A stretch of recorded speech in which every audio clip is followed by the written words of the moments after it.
नमस्कार जातकों। देखिए, आज चर्चा का विषय ये है कि हम भारत देश की, अपने इंडिया की कुंडली देखते हैं कि क्या है मामला। और ये पाकिस्तान की कुंडली बनाई है मैंने नीचे, ताकि आप लोग को आइडिया रहे कि मैं क्या कहना चाहता हूँ। ये गोचर की कुंडली है, गोचर मतलब ट्रांजिट की कुंडली है। तो भारतवर्ष की कुंडली जो इंडिया पाकिस्तान में युद्ध की पोजीशन बनी हुई है, काफ़ी लोग कह रहे हैं कि युद्ध में जो है अब स्टॉपेज हो गया है। ऐसा दिखता नहीं कुंडली के हिसाब से। ये हिंदुस्तान की कुंडली 15 अगस्त 1947 की, लग्न में 2, विश्व लग्न। जैसे कुंडली बांची जाती है मैं समझाता हूँ वैसे आपको।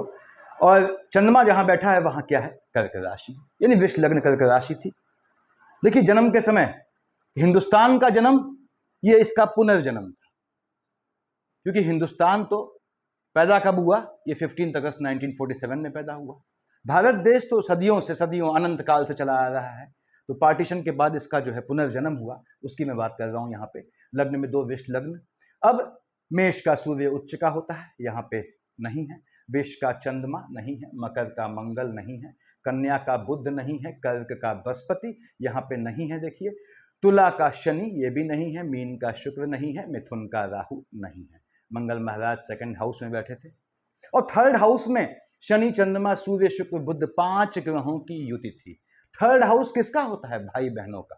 तो जब देश को आजादी मिली ये कहें, या पार्टीशन हुआ ये कहें, जब पुनर्जन्म हुआ हिंदुस्तान के रूप में, तो उस समय सबसे बड़ा घात कहां से हुआ देश को, ये देखिए थर्ड हाउस से, अपने भाई बहनों से हुआ। सबसे बड़ा घात 5 ग्रहों की युति थी, यहाँ पे ग्रहों का युति दोष था, उनसे हुआ। तो खैर ये पोजीशन है वर्तमान में। ज़्यादा डीप में जाने से अच्छा है कि मैं युद्ध की पोजीशन देखूं। वर्तमान में 5-9-25 तक चंद्रमा चल रही है। चंद्रमा में सूर्य, चंद्रमा, मंगल, राहु, बृहस्पति, शनि, बुध, केतु, शुक्र। लास्ट अंतर्दशा होती है सूर्य की, यानी कि इस समय हिंदुस्तान की कुंडली में 5-9-25 तक चंद्रमा में सूर्य चल रहा है। और 5-9-25 से 5-9-32 तक मंगल की महादशा आएगी, चंद्रमा की दशा की एंडिंग के बाद। ठीक बात है। अब मंगल की ट्रांजिट में, गोचर में पोजीशन क्या है, गोचर में 7-6 तक, 7 जून तक मंगल नीच का होके बैठा है। देखिए यहां लिखा है मैंने, 7 जून तक मंगल नीच का होके बैठा है। मंगल कहां बैठा है, आपके यानी विश्व लग्न की कुंडली ली है मैंने, थर्ड हाउस में बैठा है, यानी यहां बैठा है वर्तमान में। वर्तमान में भारत देश की कुंडली में मंगल यहां बैठा है, फर्स्ट, सेकंड, थर्ड, फोर्थ देख रहा है 6th हाउस में। एनिमिटी का योग बनाएगा, यानी कि 7 जुलाई तक, 7 जून तक सॉरी, ये पोजीशन तो बने रहनी है। 7-6 तक ये स्थिति रहेगी, चाहे कितना सीज फायर हो जाए, अपना जो है पड़ोसी मुल्क जो है वो अपना काम करता रहेगा। तो इससे सावधान रहने की जरूरत है।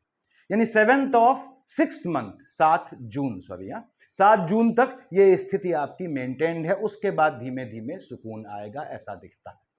यानी उसके बाद चीजें सामान्य होंगी। तो हम सोचते हैं कि अभी सीज फायर है, शांति हो गई ना, ऐसा हो ही नहीं सकता।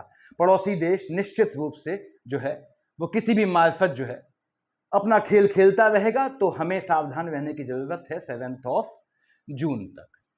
पहली चीज ये हो गई।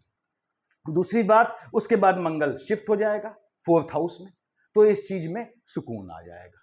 अब यहां पे देखिए, यही चीज मैं देखता हूं पाकिस्तान की कुंडली में। अब पाकिस्तान में क्या है, लग्न में मेष लग्न।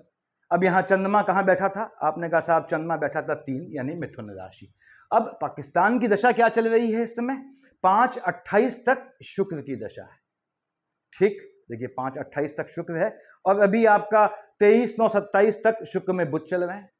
अगेन सूर्य, चंद्रमा, मंगल, राहु, बृहस्पति, शनि, बुध, केतु, शुक्र। शुक्र के जो है में बुध चल रहा है इस समय। और शुक्र यहां पे कब तक है, शुक्र में बुध 29-3-27 तक है। शुक्र 2 और 7 का मालिक होता है। देखिए इनके सेकंड, 2 और 7 यानी विश्व और तुला का सेकंड हाउस का लॉर्ड है, 7th हाउस का लॉर्ड है, डबल मार्केश था पहली चीज।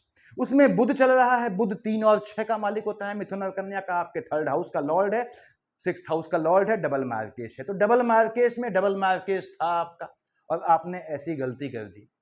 जो गलती हुई, शांतिप्रिय देश पे किसी भी मार्फत आपने अटैक करके जो भी किया, वट एवर यू डिड, तो यहां पे ये चीज आपने अपने लिए गड्ढा खोदा। क्योंकि 29-3-27 तक आपको झटका लगने का कई चीजों से, कई सोर्सेस से मजबूत योग बनता है। तो 29-3-27 तक आपको ऐसा कोई भी काम नहीं करना था। उसके बाद शुक्र की महादशा जब आपकी खत्म होगी, अभी शुक्र बुध केतु शुक्र, उसके बाद केतु आएगा, फिर शुक्र जो है खत्म होगी, फिर सूर्य की महादशा आएगी आपके। और सूर्य की महादशा, सूर्य कहां का मालिक है? पाकिस्तान से कह रहा हूं, आपके 5th हाउस का लॉर्ड है। और सूर्य कहां बैठा है? शनि के साथ। सूर्य पिता है, शनि पुत्र है, पड़ती नहीं है। शनि कहां का मालिक है? 10th हाउस का लॉर्ड है। आने वाले सूर्य की महादशा में, जब शुक्र की महादशा के बाद सूर्य की महादशा आएगी, आपका इंटरनल कन्फ्लिक्ट शूट कर जाएगा, क्योंकि 5 किसका मालिक है? संतान वाले खाने का मालिक है। और शनि कहां का मालिक है? 10 और 11 मकर कुंभ का, आपके जो निजाम आपके यहां काम करेगा उसका मालिक है। ऐसे में बड़ा मजबूत योग बनता है कि सैन्य प्रशासन आपके यहां अपनी सत्ता अपने हाथ में ले सूर्य की महादशा में। तो मार्केश की शेड है, ये गलती नहीं करनी चाहिए थी, क्योंकि 29/3/27 तक अभी लगातार ये गलती जो हुई, जो अक्षम्य अपराध हुआ, वो आपको भारी पड़ना है, निश्चित रूप से पड़ना है। तो सावधान रहें 29/3/27 तक। अब ये हिंदुस्तान की पोजीशन, हिंदुस्तान 5-9-25 तक चंद्रमा की चल रही है, ठीक है। चंद्रमा का फ्लक्चुएशन होता है, हम जानते हैं, मूव करता रहता है, लेकिन बेसिकली आपकी कुंडली में ये 3rd हाउस का लॉर्ड था, फ्लक्चुएशन लाएगा, टेम्परामेंट में फ्लक्चुएशन लाएगा अपने। उसके बाद 5-9-25 से 5-9-32 मंगल आएगा, मंगल 1 और 8 का मालिक, डबल मार्केश है, इंटरनल कन्फ्लिक्ट लाएगा। तो ये हम मान के चलें कि ये जो आतंकवादी घटना हुई, जिसको बाद में युद्ध के रूप में परिणित किया गया पड़ोसी देश द्वारा, तो वो चीज, उसकी लपट शांत नहीं हुई है, उसकी लपट चलनी है आगे अभी।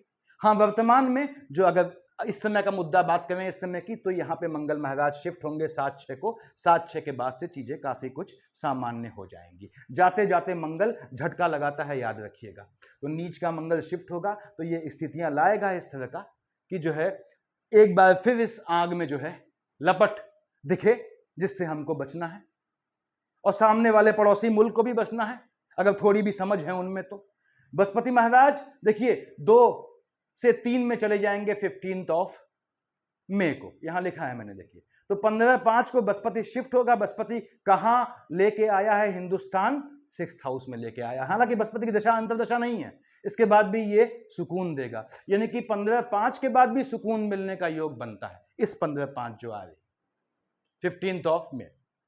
लेकिन लपट जो चिंगारी ये हमको दिखती रहेगी 7/6 मंथ, यानी 7 जून तक हमको ये दिखेगी। अब बृहस्पति शिफ्ट होगा 15 को, और बृहस्पति यहां कहां का मालिक है? 7th हाउस में बैठा है, देखिए, पाकिस्तान के 7th हाउस में बृहस्पति मन को, क्योंकि किसकी राशि में है? शुक्र की राशि में, मन को पदभ्रमित कर देता है, बुद्धि भ्रष्ट कर देता है। तो इसी कारण से कि आपकी शुक्र में बुध की दशा होने के बावजूद ये कदम उठाया पाकिस्तानियों ने, ये इनके बुद्धि भ्रष्ट होने का बेसिकली इंडिकेशन था, और ये इन्होंने गलत समय किया, इन्हें समय देख के करना चाहिए था। और आतंकवाद की हम बात करें, टेररिज्म की, देखिए टेररिज्म हम जानते हैं, सब जानते हैं कि खत्म नहीं हो सकता, क्योंकि जब सोच में ही टेररिज्म हो तो उसे आप कहां से खत्म कर देंगे। लेकिन अपनी सुरक्षा जो है वो मुख्य होती है। तो हिंदुस्तान के लिए हमें ध्यान रखना है, अपने देश के लिए, अपने देशवासियों के लिए, कि आपको जो है 7 जून तक ये ध्यान रखना है कि आप कहीं भी विजिट करते हैं, कहीं जाते हैं, अपनी सुरक्षा ध्यान में रखें। कोशिश करें ऐसी जगह विजिट न करें, मुलाकात न करें, घूमने न जाएं जो जगह जो है विवादास्पद हो, या जहां पे ऐसे संदेह होता है कि वहां इस तरह की गतिविधियां हो सकती हैं, क्योंकि ये 7 जून तक इस तरह की चीजें, इस तरह की नेगेटिविटी सामने वाले मुल्क द्वारा होती दिखाता है। अब यहां पे देखिए, लग्न का लॉर्ड, हिंदुस्तान से कह रहा हूं मैं, कि लग्न के लॉर्ड शुक्राचार्य हैं, और जो आपके 6th हाउस के भी लॉर्ड है। आपके अपने में से ही घात करने वाले निकल आते हैं, इससे भी बचना होता है हमको। इसीलिए मैं हमेशा कहता हूं विष्णु सहस्त्र नाम पढ़ना है आपको। हिंदुस्तान में, भारत देश के लोगों को विष्णु सहस्त्र नाम नियम से पढ़ना है। दूसरी बात, मंगल डबल मार्केश है, सुंदरकांड का पाठ होना चाहिए। सुंदरकांड का पाठ करते हैं, विष्णु का सहस्त्र नाम का पाठ करते हैं, तो अपने देश के नाम पे भी एक आहुति दें। इससे क्या है, आपके देश पे, यानी हिंदुस्तान की सरहद पे कोई छूने का साहस नहीं करेगा। हमको, हमारी ये आवश्यकता है। लग्न के लॉर्ड शुक्राचार्य हैं। शुक्राचार्य मैं हमेशा कहता हूं उनको जो है राक्षसों के गुरु थे, लेकिन वो परम ज्ञानी थे, तो वो आपकी रक्षा करते हैं। इसलिए हिंदुस्तान का तो कोई बाल बांका कर नहीं सकता। लेकिन बृहस्पति महाराज को साधने के लिए ये आवश्यक है कि हम विष्णु सहस्त्र नाम पढ़ें। 2 ही पूजाएं मैं समझाता हूं वीडियोस में, देखिए। ये आपके अपने लिए है, समस्त देशवासियों के लिए है, और आपके अपने देश के लिए। यदि आप सुंदरकांड पढ़ते हैं, विष्णु सहस्त्र नाम करते हैं, तो आपको किसी भी भय की, चाहे आपके व्यक्तिगत निजी कुंडली से आए, चाहे देश की सरहद पे आए, बिल्कुल परेशान होने की जरूरत नहीं।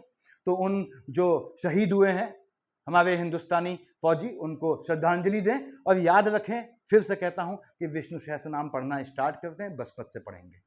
सुंदरकांड पढ़ना स्टार्ट कर दें, मंगल से पढ़ेंगे।